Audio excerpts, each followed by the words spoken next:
મહીસાગર નદી એ આસ્થાનું સ્થાન કહેવામાં આવે છે, ત્યારે એ લોકોના જીવન જરૂરી પાણી પણ પૂરું પાડતું હોય છે અને મહીસાગર નદીને માતાનું પણ સ્થાન આપવામાં આવ્યું છે, જેને લઈને એક મામલો હાલ સામે આવ્યો છે, જેમાં થર્મલ પાવર સ્ટેશનમાંથી ઓઇલ લીકેજ થતું હોવાની જાણકારી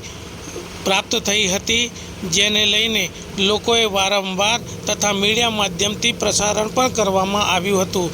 જેને લઈને ખાસ જીપીસીપી એટલે કે ગુજરાત પોલ્યુશન બોર્ડ દ્વારા તપાસનો ધમધમાટ શરૂ કરવામાં આવ્યો હતો અને સમગ્ર મામલે મહીસાગર નદીમાં ઓઇલ છે કે નહીં તેની ખાસ સચોટ તપાસ કરવામાં આવી હતી।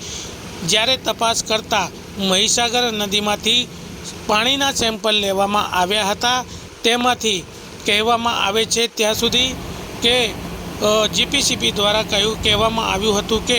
આ પાણી 1 લીટર પાણીમાં 2 મિલી જેટલું ઓઇલ મિશ્રિત થયું હોવાનું તારણ જીપીસીપી દ્વારા કાઢવામાં આવ્યું હતું, જેને લઈને જીપીસીપી દ્વારા થર્મલ પાવર સ્ટેશનને 1 કરોડનો દંડ ફટકારવામાં આવ્યો છે, જેને લઈને સમગ્ર વિસ્તારમાં ચર્ચાનો વિષય બન્યો છે। હાલ પૂરતું તો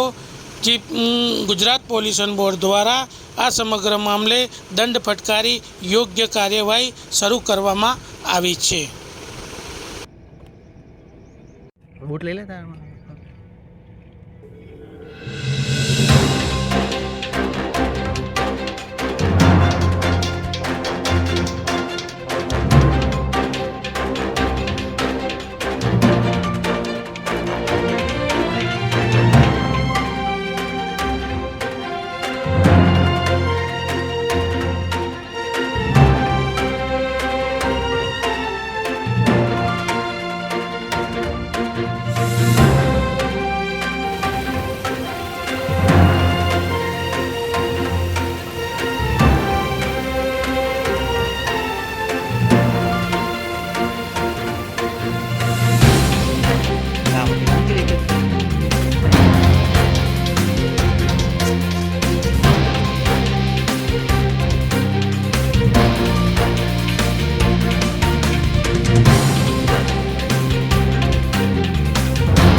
वीडियो इंटरव्यू ले लीजिए।